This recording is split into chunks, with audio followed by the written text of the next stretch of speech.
Peace, family. Have you ever made a decision in life or seen something so tragic that it made you make a note to yourself to never do that again?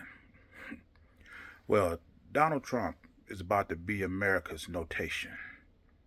Watch what this fool is up to now. New today, President Trump says he's open to the possibility of adding music mogul Sean Diddy Combs to his list of pardon recipients. Combs is currently on trial on sex trafficking and racketeering charges. He used to really like me a lot, but I think when I ran for politics, he sort of, that relationship busted up from what I read. I don't know, he didn't tell me that, but I'd read some little bit nasty statements in the paper all of a sudden. It's not a popularity contest, so I don't know. I would certainly look at the facts. If I think somebody was mistreated, whether they like me or don't like me, it wouldn't have any impact. First of all, if you're president of the United States, it's within your power to pardon whoever you want to. But if you're going to use the pardon power of the presidency, then it shouldn't matter what the person's feelings are. If you're talking about overturning the rules, the decisions of the courts, it is about facts, not feelings. Donald Trump is going to make America rue the day elected a felon as president and gave him the power of immunity. He is going to push the boundaries of what does immunity actually mean. Can this man purposely break the law, do things purposely against the Constitution, and walk away without punishment? We're going to find out, but let's continue. Sean Diddy Combs? Really? Have you been following this trial and how really just awful on so many levels it is? Hey, Alex, look, I'm not surprised because remember, Donald Trump is not just the president of the United States, but he's the producer of the United States.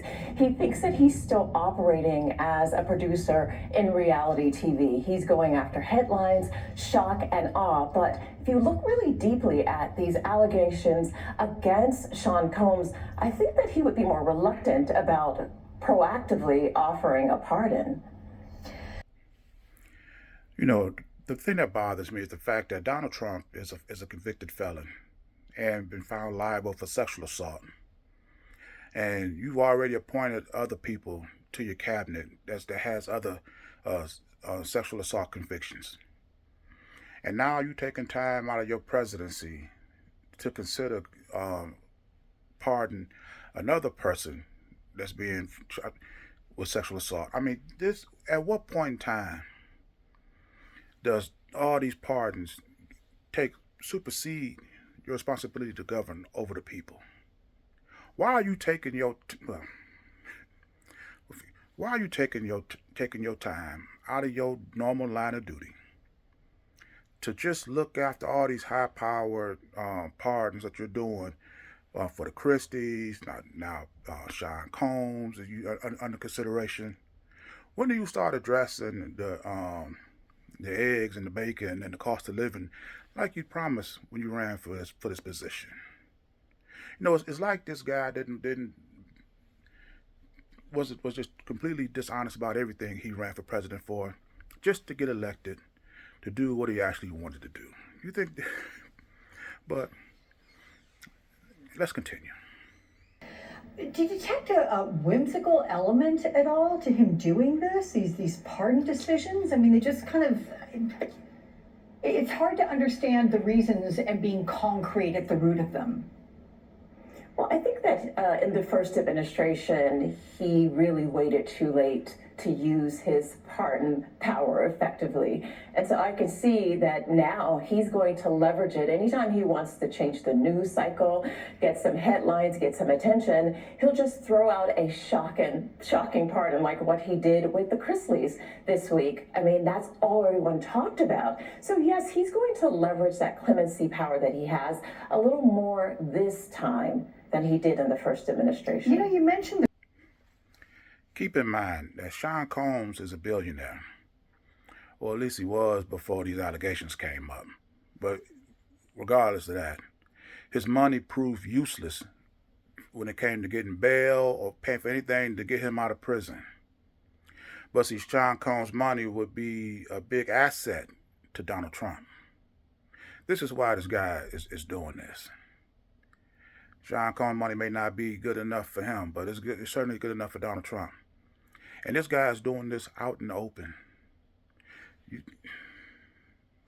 got his sons over here opening up all these fancy clubs, offering exclusive access to the president, and then have the audacity to sit up here and say that he's doing this on his personal time.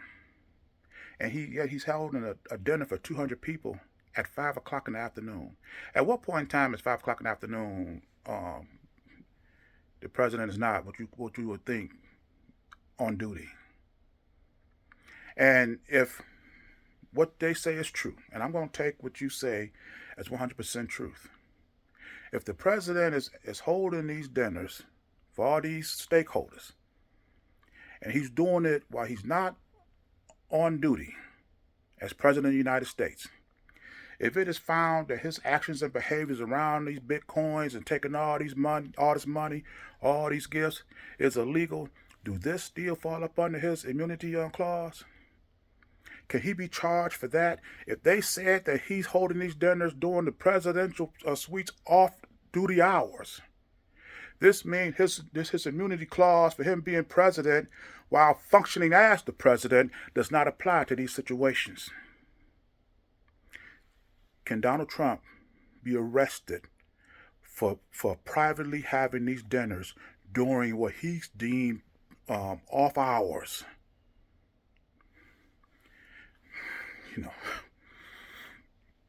Yes, but let's continue. Thanks, my congratulations. You just graduated. You have an MBA and law degree now. I mean, you go, girl. That is so amazing. I'm so impressed. I mean, well done. Thank you so much. Yeah, okay. Thank you. I appreciate you. All right. Well, I may have to call you up one day and say, hey, I need some help. Anyway. I want to close this video with that little bit of information about Omarosa, and I also want to extend my congratulations to her. She's a very beautiful woman, highly accomplished, an MBA in law. Come on now, that's beautiful. But you never would have heard about it unless you come on here talking about all this nonsense. But my closing statement about this Donald Trump in this situation is this: at this point in time, it is blatantly clear. This is a call to action for black people. It is no longer about supporting the government that you have. It is about supporting the government that you deserve. And these people up here is wholeheartedly unqualified for that support. It is time for us to develop our own governing body. One that we can trust and honor, and that will work in our best interests. Because I guarantee you, these pardons that Donald Trump is offering, what he said is your feelings for him has nothing to do with it. If Sean Combs was actually a poor black man that's being railroaded, you think Donald Trump is going to undermine the decisions of the courts to free somebody that's not going to economically enrich his position? We don't deserve this type of government. We deserve something better, and we can do it for ourselves. So I'm leaving it here. Leave your thoughts and comments in the comment section, and I'll see you in my next video. Ashe.